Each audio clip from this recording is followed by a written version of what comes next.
Ya, kubu Ikhwanul Muslimin mengklaim lebih dari 300 orang tewas dalam insiden ini. Apakah Anda punya data yang lebih resmi dan akurat mengenai jumlah korban?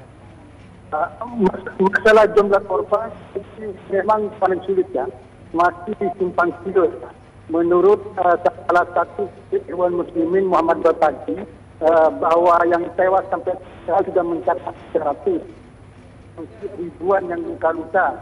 Tapi menurut rumah sakit lapangan di Masjid Rafa Adawiyah yang tewas mencapai 120 dan yang luka-luka juga ratusan. Tapi juga ada yang menyebutkan yang tewas hanya 40. Jadi masih simpang siur. Yang pasti yang tewas akan bertambah ya, karena operasi pembabaran di Masjid Rafa Adawiyah terus berlanjut dan dalam waktu yang sama mendapat perlawanan yang sengit dari masa pendukung Mursi di area Masjid Rafa Adawiyah. Oke, Mustafa, apakah menurut Anda ini bisa dikatakan perang saudara telah pecah di Mesir? Saya menyebutnya perang saudara sudah pecah sejak 1 atau 2 bulan yang lalu ya. Ketika masyarakat Mesir pecah dan saling mengerahkan masanya di lapangan, di jalan-jalan kota Kairo dan kota-kota lain, dan korban terus berguguran. Dan saya sudah menyebut perang saudara terpecah, tapi dalam skala terbatas, berbeda dari perang saudara di Suriah atau Irak.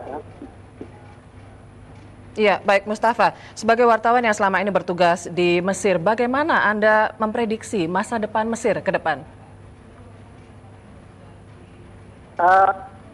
Saya kira situasinya semakin sulit ya. Memang pihak pemerintah berasumsi atau berdasar bahwa operasi pemberantasan massa pendukung Mursi itu justru untuk supaya negeri ini lebih tinggi. Saya lihat malah sebaliknya, situasi di Mesir akan semakin rumit. Nah, ternyata sekarang kerusuhan tidak hanya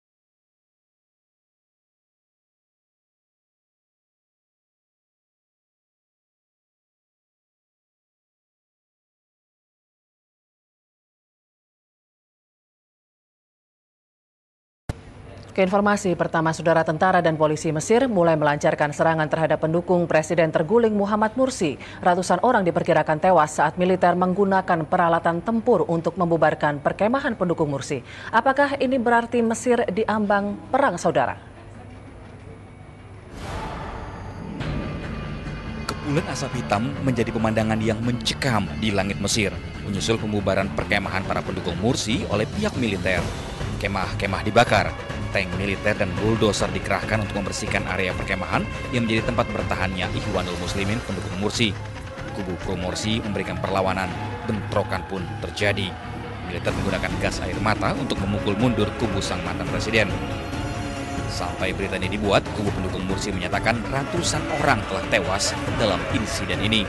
Seorang aktivis Ala Mustafa yang tengah berada di lokasi dalam wawancara dengan televisi Al Jazeera menyatakan telah terjadi kejahatan terhadap kemanusiaan.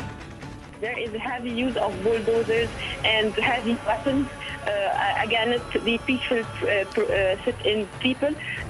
There is till now in total there is more than 200 killed martyrs and there is more than 7,000 injured, heavily injured people.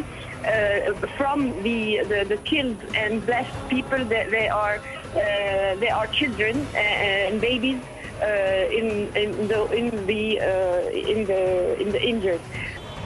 Militer Mesir menyatakan tindakannya adalah untuk membuat keadaan Mesir kembali normal karena ribuan pendukung Mursi terus menduduki pusat kota Mesir dan telah mengganggu perekonomian. Situasi Mesir belum menunjukkan titik balik ke arah perdamaian setelah bentrokan berdarah sering terjadi sejak Mursi digulingkan oleh militer 3 Juli yang lalu. Ikhwanul Muslimin, partai pendukung Mursi, bersikeras meminta Mursi yang dulu terpilih dengan jalan demokratis dikembalikan menjadi presiden Mesir.